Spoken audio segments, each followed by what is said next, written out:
Shadow self topic पर यह दूसरा वीडियो है। तो अगर आप सीधे इस वीडियो तक पहुंचे हैं तो आपके लिए एक सुझाव है कि इस वीडियो को देखने से पहले उस वीडियो को देख लीजिए जिसमें मैंने शैडो सेल्फ के बेसिक्स को एक्सप्लेन किया है। वीडियो लिंक देखो ऊपर आ रहा। Hello friends, welcome to my channel. तो मैं आज के वीडियो में यह एक्सप्लेन करने जा रहा कि ये शैडो सेल्फ बनता कैसे है। तो जल्दी से शैडो सेल्फ के बारे में थोड़ी सी जानकारी दे देता हूँ। शैडो सेल्फ आपकी पर्सनैलिटी और आपके माइंड का वह हिस्सा है जहाँ पर वो सारी थॉट्स, इमोशंस, इम्पल्सेस और ट्रेड्स छुपे रहते हैं जिनके बारे में हमारी सोसाइटी हमसे ये कहती है कि दीज आर अनएक्सेप्टेबल। कुछ ऐसे समझो कि मान लो आपका माइंड एक मल्टी स्टोरी बिल्डिंग की तरह है, तो ये जो शैडो सेल्फ है यह इस बिल्डिंग के बेसमेंट की तरह है और यहाँ पर वो सारी इमोशंस, डिजायर्स, थॉट्स और इम्पल्सेस छुपे रहते हैं जिनको हमारा मन इस दुनिया से छुपाना चाहता है। इन सब को अनकॉन्शियस माइंड में दबाने के बाद हमारे कॉन्शियस माइंड को लगता है कि ये सारी चीज़ें खत्म हो गईं, लेकिन ऐसा होता नहीं है। बल्कि होता ये है कि धीरे धीरे ये चीज़ें ग्रो करती जाती हैं और हमारी लाइफ को कुछ इस तरह से कंट्रोल करती हैं कि हमें पता ही नहीं चलता कि हमारे साथ ऐसा क्यों हो रहा। और फिर कई बार तो हम किस्मत को ही दोष देने लगते हैं। एक बच्चा है जिसका नाम है अर्जुन। तो मैं अर्जुन की कहानी से सब कुछ समझाने की कोशिश करता हूँ। अर्जुन जब 1 साल का था तो जब भी वो अपसेट होता तो वो रोने लगता। जब उसे हंसने का मन करता तो वो जोर जोर से हंसता। जब उसे खिलौने से खेलने का मन करता तो वो सारे खिलौनों को समेट लाता और उनसे खेलने लगता। और जब वो ये देखता कि उसकी माँ ने किसी दूसरे बच्चे को गोद में उठा लिया है तो उसे जलन होती और फिर वो जमीन पर लेट जाता और तेज आवाज करके रोने लगता। फिर जैसे ही उसकी माँ उस बच्चे को गोदी से उतार कर उसे गोद में लेती तो वो चुप हो जाता। मीन्स अर्जुन को ये पता ही नहीं था कि कौन सा बिहेवियर गुड है और कौन सा बिहेवियर बैड है। अर्जुन जो भी फील करता था वो उसे एक्सप्रेस कर देता था। Means he is emotionally whole. फिर धीरे धीरे ये पिद्दी से अर्जुन पिद्दी से नहीं रहते, बड़े होने लगते हैं। फिर अर्जुन के कानों में कई तरह की बातें डाली गईं। जैसे एक बार जब अर्जुन को हल्की सी चोट लग गई तो वो रोने लगा।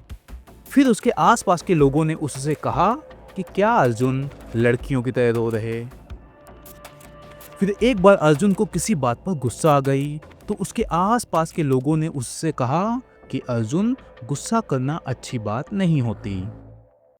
फिर क्या हुआ कि जब भी पड़ोस वाले अंकल अर्जुन को अपने पास बुलाते तो वो ना जाता, लेकिन वो जैसे ही उसे चॉकलेट दिखाते वैसे ही वो उनके पास चला जाता। लेकिन जैसे ही उसकी चॉकलेट खत्म हो जाती फिर से वो वापस आ जाता। तो सबने अर्जुन से कहा कि अर्जुन तुम बड़े सेल्फिश हो। फिर एक दिन क्या हुआ कि अर्जुन अपनी जेनिटल से खेल रहा था तो उसकी मम्मी उससे कहती है, छी गंदी बात, ऐसा नहीं करते। फिर अर्जुन ने तुरंत ही जेनिटल से हाथ को हटा लिया। फिर एक बार उसने देखा कि पड़ोस के एक अंकल झूठ बोल रहे थे तो उसने अंकल को तुरंत टोक दिया और ये बोला कि आप गलत बोल रहे, आप झूठे हो। तो अर्जुन की मम्मी अर्जुन को तुरंत डांट देती हैं और उससे कहती हैं कि चुप रहो अर्जुन, जब बड़े आपस में बात कर रहे हों तो छोटे बच्चों को बीच में नहीं बोलना चाहिए। और हाँ, ये क्या तरीका है, बड़ों से ऐसे बात की जाती है। अब अर्जुन ये चाहता था कि सभी लोग उससे प्यार करें, तो उसने हर उस बिहेवियर, इमोशन, इम्पल्स और थॉट को अपने अंदर ही दबाना शुरू कर दिया जिसकी वजह से उसे पनिशमेंट मिल सकती थी और जिसकी वजह से उसे लज्जित होना पड़ सकता था। अब ये समझ लेते हैं कि अर्जुन ने क्या क्या अपने अंदर ही दबाना शुरू कर दिया। उसने जो पहली इमोशन दबाई वो थी एंगर, यानी कि गुस्से को। रीजन उसे ये बताया गया था कि गुस्सा बुरा होता है और खतरनाक भी होता है। इसका रिजल्ट ये हुआ कि एक बार उसे अपने टीचर पर तेज गुस्सा आई, लेकिन उसने अपना गुस्सा दिखाने के बजाय वो अपने टीचर की ओर देख के मुस्कुरा दिया। दूसरी इमोशन जो उसने दबाई वो थी सैडनेस। रीजन क्योंकि उसने कई बार सुना था कि लड़के रोते नहीं हैं। इसका रिजल्ट ये हुआ कि एक दिन उसकी फैमिली का जो पालतू कुत्ता था, जिससे उसे बहुत लगाव था, वो मर गया। अर्जुन खुलकर रोना चाहता था, लेकिन वो रोया नहीं। तीसरी इमोशन जो उसने दबाई वो थी जेलसी।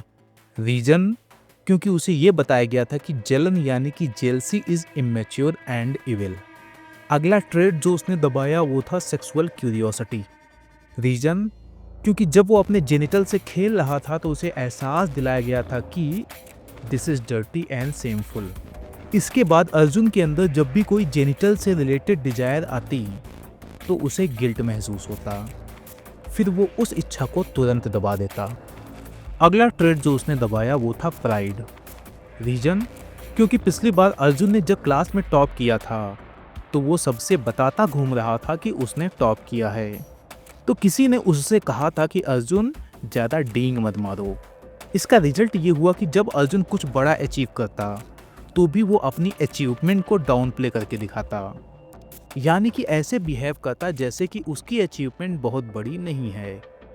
अगला ट्रेड जो उसने दबाया वो था असर्टिवनेस। रीजन, क्योंकि लास्ट टाइम जब वो अपने अंकल के झूठ का बड़ी ही मजबूती से विरोध कर रहा था तो उससे ये कहा गया कि अर्जुन तुम बहुत र्यूड हो और बड़ों का सम्मान करना भी नहीं जानते। इसका रिजल्ट ये हुआ कि अर्जुन हमेशा ही कॉन्फ्लिक्ट से बचने की कोशिश करता और वो अपनी बात को ठीक से कह भी ना पाता। अगली इमोशन जो उसने दबाई वो थी नीड फॉर अटेंशन। रीजन, क्योंकि जब भी वो किसी की अटेंशन पाने की कोशिश करता तो कोई ना कोई उससे कह देता कि अर्जुन तुम बहुत चेपू हो। इसका रिजल्ट ये हुआ कि जब उसे यह महसूस होता कि उसे किसी के लव और केयर की जरूरत है तो भी वो अपनी इस इमोशन को किसी को ना दिखाता, शांत बना रहता। अगला ट्रेड जो उसने दबाया वो था वल्नरेबिलिटी।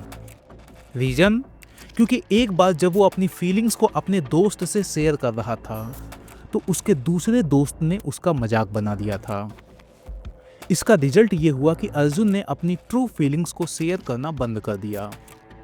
अगला ट्रेड जो उसने दबाया वो था एम्बिशन। क्योंकि जब भी वो अपने एम्बिशन के बारे में डिस्कस करता या फिर जब भी वो कुछ अचीव करता और फिर वो जैसे ही अपनी उस अचीवमेंट को सबसे बताता तो कोई ना कोई उससे कह देता कि you are selfish and so arrogant. इसका रिजल्ट ये हुआ कि वो अपने ड्रीम्स को डाउन प्ले करने लगा। अगला ट्रेड जो उसने दबाया वो था प्लेफुलनेस एंड वियर्डनेस। रीजन, क्योंकि जब भी वो प्लेफुल होता और कुछ ऐसा करता जो नॉर्मल ना होता, थोड़ा वियर्ड होता, तो आसपास के लोग उससे कहते कि अर्जुन बी नॉर्मल। इसका रिजल्ट ये हुआ कि अर्जुन के अंदर जो प्लेफुलनेस थी और जो क्रिएटिविटी थी वो उसे दबाने लगा। अब ये जान लेते हैं कि अर्जुन ने जिन जिन ट्रेड्स और इमोशंस को दबाया था उनका हुआ क्या। ये सारी की सारी इमोशंस और ट्रेड्स जिनको अर्जुन ने सप्रेस किया था वो डिस्ट्रॉय नहीं हुए, बल्कि अर्जुन के अनकॉन्शियस माइंड में जाकर बैठ गए। कॉर्ल युंग के अनुसार अनकॉन्शियस माइंड में दबी इन्हीं इमोशंस और ट्रेड्स से बनता है अर्जुन का शैडो सेल्फ। अब अर्जुन का ये शैडो सेल्फ अर्जुन की लाइफ को कुछ इस तरह कंट्रोल करेगा कि अर्जुन को कुछ समझ ही नहीं आएगा कि वो ऐसा क्यों है, उसके साथ ऐसा क्यों हो रहा, क्यों वो अक्सर खुद पर ही कुल्हाड़ी मार लेता है, क्यों आखिरकार उसे लगता है कि जिसे वो अपना मानता है उसी से उसकी लड़ाई हो जाती है और वो अकेला हो जाता है। और अंत में जब वो अपनी लाइफ में बहुत कुछ खो चुका होगा, इसके बाद वो खुद से कहेगा कि जो चीज़ें भाग में नहीं लिखी हैं वो भला कैसे मिल सकती हैं। लेकिन इस वक्त अर्जुन का शैडो सेल्फ अर्जुन पर हंस रहा होगा। तो उम्मीद है कि इस वीडियो में मैंने जो भी बताया है वो समझ आ गया होगा। इस वीडियो की स्क्रिप्ट लिखने में मैंने बहुत मेहनत की थी, तो आप इस वीडियो को लाइक ज़रूर कीजिएगा और इसे शेयर भी कर दीजिएगा। मिलते हैं नेक्स्ट वीडियो में। और हाँ, अभी ये टॉपिक ख़त्म नहीं हुआ, अभी शैडो सेल्फ पर बहुत कुछ डिस्कस करना बाकी है।